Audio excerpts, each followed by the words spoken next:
그런데 제가 얼마 전에 여자친구한테 굉장히 놀랐던 일이 생겼습니다. 여자친구한테 치료가 필요할까요?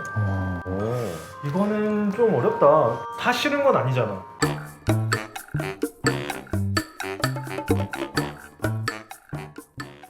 안녕하세요. 닥터프렌즈입니다. 예. 오랜만에 돌아왔습니다. 도닥. 오랜만에 돌아왔다. 네, 진짜. 정말 오랜만이네. 저희가 또 사연은 많이 저희가 왔는데 인스타 사연은 보고 있는데요. 응. 준비하다 보니까 좀 늦어졌네요. 제 개원 때문이죠, 뭐 솔직하게. 그래서 이번 사연은 저도 봤는데 너무 공감되는 내용이라 아, 그래요? 공감이 돼요? 예, 이낙준 선생님 주변에 이런 사람이 있는지 한번 읽어봐 주시면 좋을 것 같아요. 알겠습니다. 예. 저는 평범한 직장인 남성 헬프입니다. 사귄 지 얼마 안 된 사랑스럽고 저에게는 정말 과분할 정도로 완벽한 여자친구가 있습니다. 친구의 친구로 알고 지내서 가끔씩 연락하면서 알고 지낸 지는 몇 년 되었습니다. 친구로 지내다가 친구의 친구. 제가 인스타에 올린 사진을 주제로 대화를 나누다가 서로 관심사가 너무 비슷하고 대화가 잘 통한다는 생각에 가까워졌고 사귀게 되었습니다. 친구로서 지낸 시간이 오래되어서 막상 사귀면 설레임 같은 감정은 없을 줄 알았는데 만날 때마다 즐겁고 두근거리는 느낌에 정말 행복하게 연애를 하고 있습니다. 여기까지 너무 좋은 일. 그러네요. 좋은데? 우리 사연이 항상 뭐야? 반전이 있어서 그런데 제가 얼마 전에 여자친구한테 굉장히 놀랐던 일이 생겼습니다. 여자친구가 운전하는 차를 처음 타봤는데 여자친구 운전이 굉장히 과격하더라고요. 운전할 때마다 욕을 하고 소리를 지르기도 하고 저는 정말 충격이었습니다. 물론 여자친구가 욕했던 차들이 운전 매너가 없기도 했고 교통법규를 무시하는 경우도 있어서 그런 부분은 심적으로 이해가 되었는데 신호가 조금 늦은 상태에서 횡단보도를 건너는 보행자한테까지 경적을 울리고 손가락질을 하는 모습을 보고 실망을 많이 했습니다. 지금 여자친구는 너무나 예의 바르고 착하고 무엇보다 말을 너무 예쁘게 해서 좋았습니다. 평상시에 평상시엔 그런데 사귄 지 얼마 안 되었다 하더라도 이미 몇 년 전부터 알고 지낸 사이이기 때문에 여자친구의 그런 모습은 저뿐만 아니라 친구들도 다 알아서 정말 괜찮은 사람이다 라는 이야기를 많이 했습니다. 부모님이 누구신지 정말 가정교육 잘 받고 자란 사람 같다 말이 절로 나올 정도로.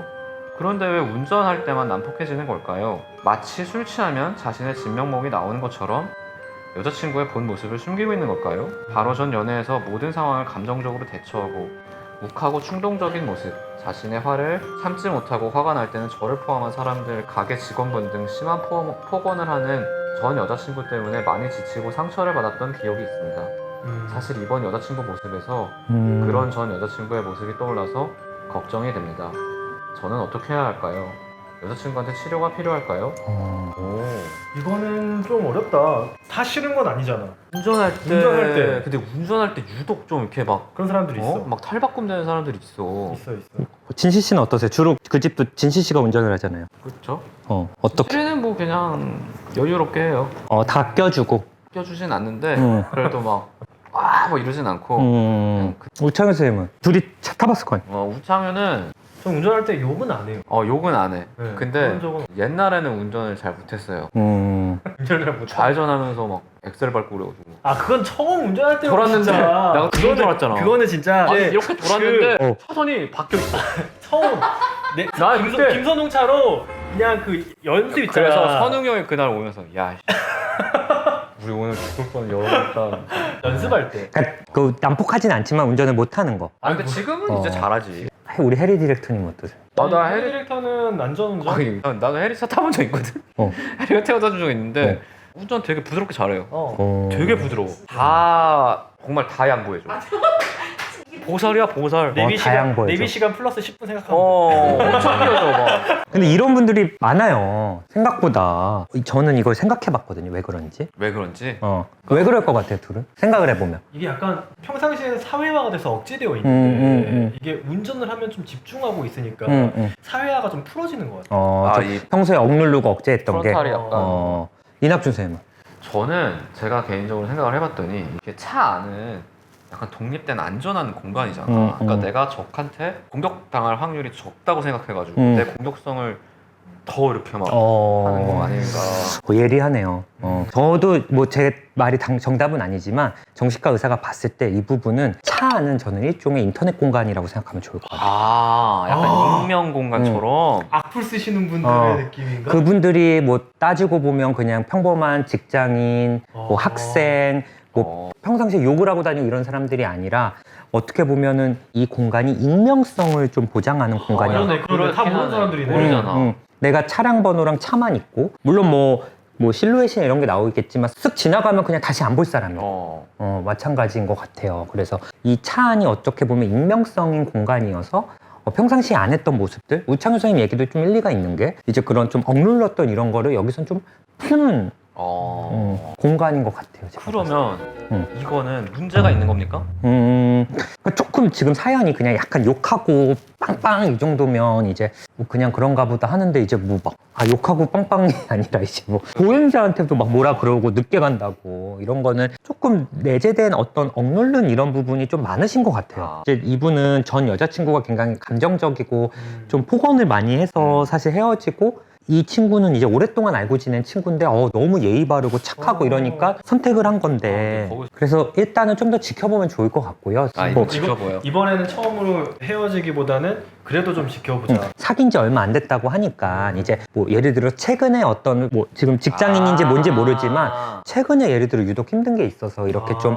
공격성이 올라가 있을 수 있고 원래 안 그런데 짜증이 나 있어가지고 그래서 그런 모습들이 있으면 좀 그럴 수 있고 왜냐면 지금 또 다른 건 너무 좋으니까 근데 이런 모습이 너무 좀 지속된다 하면 혹시라도 이게 좀 치료할 부분은 아닌가. 어떻게 치료해요 그럼 이런 거는? 이거 어떻게 치료해? 원인을 좀 봐야 될 것 같아요. 이게 원인을. 평상시에 예를 들어 어떤 우울감이나 분노가 굉장히 많은데 좀 너무 남들 앞에서 잘 보이기 위해서 약간 일종의 스마일 마스크 증후군처럼 남들 맞아. 앞에서 항상 웃고 이러는 게 계속 쌓이는 거지. 증상 중에 하나가 화도 있다 그랬죠. 그럴 수도 있겠네. 그래서 뭐 두 분이 워낙 이제 사랑하고 좋으면 좀 이런 정도는 남자친구한테 좀 미리 좀 대화를 나누고 좀 하면서 좀 풀어줄 수도 있지 않을까 생각은 들어요. 뭐 풀어준다는 게 막 욕하고 풀라는 게 아니라 오늘 직장에서 뭐 자기야 이런 일이 좀 있었어. 그 진짜 가정교육 잘 받았다 이런 모습이면 이게 뭐 단순히 뭐 며칠 마스킹한 건 아니고 괜찮은 분인 것 같아요. 근데 이제 너무 그 괴리된 모습을 보니까 남자친구가 좀 깜짝 놀란 것 같아요. 약간 더 놀란 거. 좀 당연히 저는 사연이 좀 걱정될 만한 사연인 것 같아요. 막 하긴 그럴 거라 생각 안 했는데 욕하는 모습을 본다는 게 굉장히 낯설고요. 그쵸. 내가 예를 들어 운전할 때 좀 이런 적이 있다 혹은 헬프님들이 그러시면 한 번쯤은 내 요즘 마음 상태가 어떤지 내가 감정 상태가 어떤지 생각을 해보시면 좋을 것 같고 그렇게 보면 진짜 진승이는 참 스테이블한 사람이다. 내가 얘 태워주는 차 정말 많이 탔는데 그렇게 화를 낸 적이 없어. 이상하게 운전해도 참 길을 잘 모르나. 저는 약간 친구들이 좀 제 차 타면 노인 차 타는 것 같다고 그랬어요. 천천히 가요, 되게. 천천히 이렇게. 근데 저도 약간 개원 준비하면서 좀 난폭해진 것 같아요. 좀 나도 이렇게 누르고 좀 이렇게 확실히 사람 쫄리면 깜빡이 탁탁탁 켜고 하이빔. 해리 하이브 잘 쓰는데? 아까 뭐 다 양보해 준다면서요? 완전 양보해 주는데. 오빠 장난이 큰 장난. 뒤에서 나랑 같이 차 가져가. 둘이 뭐 레이싱 할 때 저번에 오빠인 줄 알고 내가 막 이렇게 하이빙 쓰고 막 했는데 다른 차였어. 차가 딱 내려다는데 대리 아저씨가 뒤에서 어떤 분이 쫓아오는데요? 뭐 원하는 적 있어요?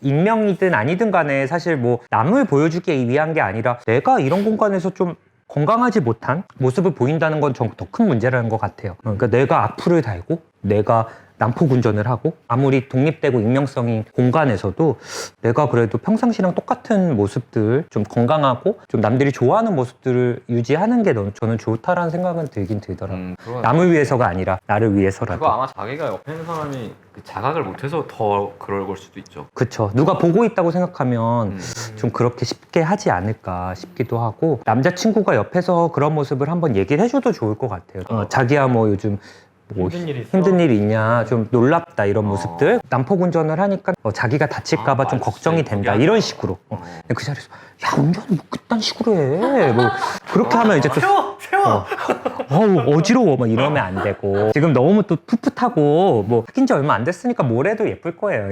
어쨌든 이제 토닥토닥 다시 시작할 겁니다. 그래서 조회수 나올 만한 거를 일부러 이렇게 생각해서 보내주지 않으셔도 돼요. 맞아요. 진짜 자기 사연. 소소한 거 이런 거 보내도 되나? 보내도 됩니다.